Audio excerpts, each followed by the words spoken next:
हमारी सभी YouTube family को बहुत बहुत जय जय श्री सीताराम।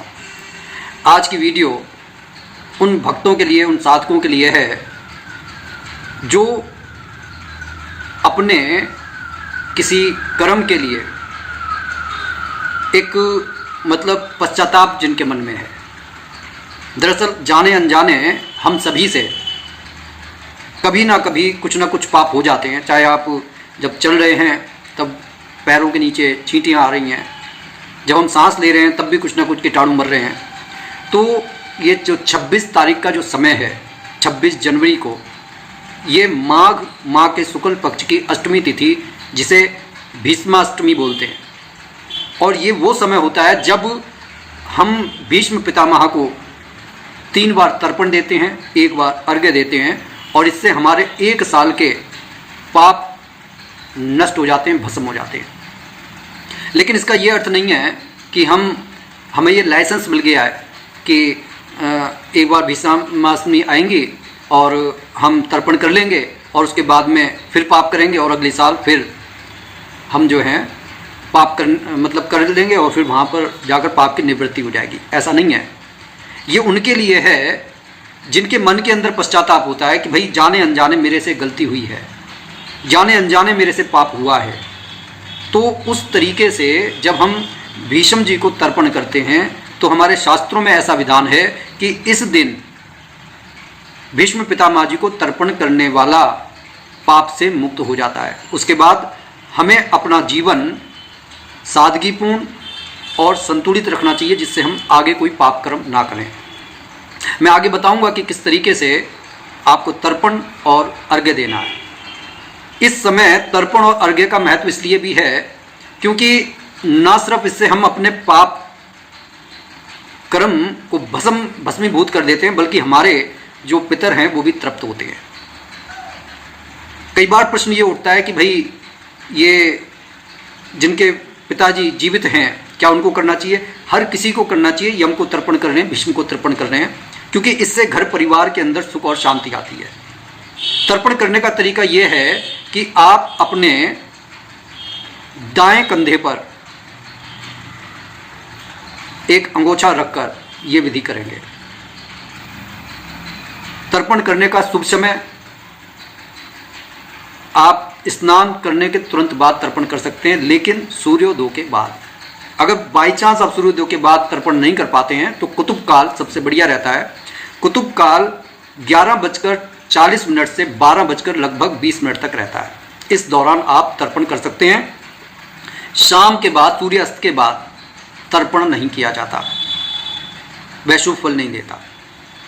तो जो अवसर मिला है उसका प्रयोग हमारे को अवश्य करना चाहिए, क्योंकि कई बार हमारे जो कार्य अटके होते हैं वो किसी ना किसी, चाहे हम अनजानवश हमने कोई पाप किया हो, किसी का दिल दुखाया हो, तो वह काम जो हमारे नहीं बन रहे होते, कई बार हमें सोचना पड़ता है यार मैंने ऐसा क्या बुरा कर दिया कि मेरे साथ में ये गलत हो रहा है, मेरे काम नहीं बन रहे हैं।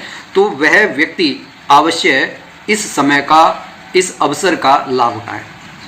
अच्छा, अब तर्पण करने के लिए आपके पास में जो है तांबे से, अगर हम तांबे के पात्रों में तर्पण करते हैं, अर्घ्य देते हैं तो अति शुभ माना जाता है।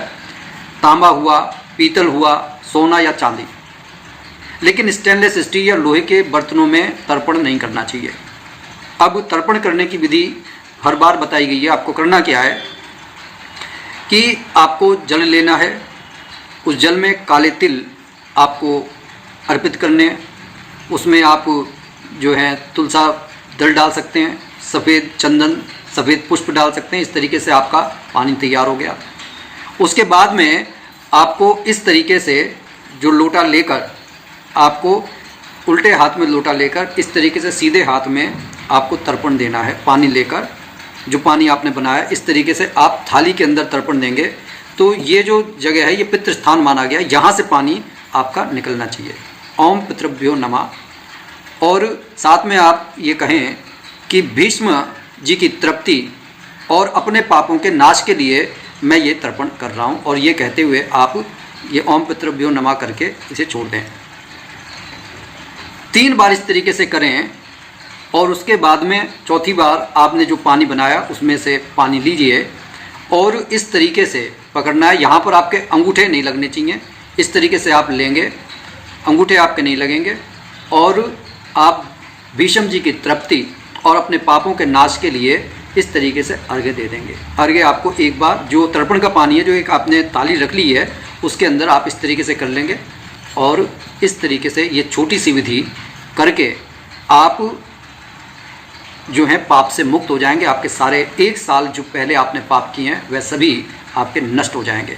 और हमारे कर्म अगर अच्छे होते रहेंगे तो फिर जीवन में कभी हमारे ऊपर जो है क्या कहते हैं कि पाप का असर नहीं होगा।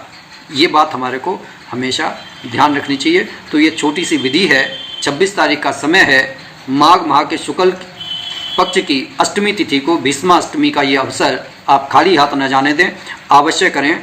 और 26 तारीख को सारा देश जब 26 जनवरी गणतंत्र दिवस मना रहा होगा, उससे पहले आप इस कार्य को कर लें। मैंने बताया कि अगर सुबह ब्रह्म मुहूर्त में सूर्यास्त के बाद आप इस प्रयोग को, सूर्य 2 के बाद इस प्रयोग को नहीं कर पाते हैं, तो आप कुतुब काल में 11:40 से 12:20 के बीच में इस कार्य को आप कर सकते हैं। और ये कोई बड़ा कार्य नहीं है, मुश्किल से 5 या 10 मिनट आपके लगते हैं। और अगर सारे परिवार का हाथ इसमें लग जाता है तो अति उत्तम रहता है, क्योंकि ये ऐसा नहीं है कि इसे सिर्फ पुरुष कर सकते हैं। इसे पुरुष, स्त्री, बालक, वृद्ध, कुंवारी स्त्री, शादीशुदा स्त्री सभी कर सकते हैं। तो इसके लिए अपने मन में भ्रम ना पालें, भगवान का नाम लेकर आप जो है ये कार्य कर दीजिए। तो घर के लिए, परिवार के लिए अति उत्तम रहेगा। आप अर्घ्य देते हुए देखिए, अर्घ्य देने का और तर्पण देने के अलग अलग मंत्र हैं, लेकिन आप सिर्फ अपने हिंदी भाषा में जिस तरीके से मैंने कहा उस तरीके से कर सकते हैं। और ओम नमो भगवते वासुदेवाय का नाम लेकर आप ये तर्पण की विधि को कीजिए, अति उत्तम रहेगा। आगे मिलेंगे नई वीडियो के साथ, तब तक के लिए जय जय श्री सीताराम।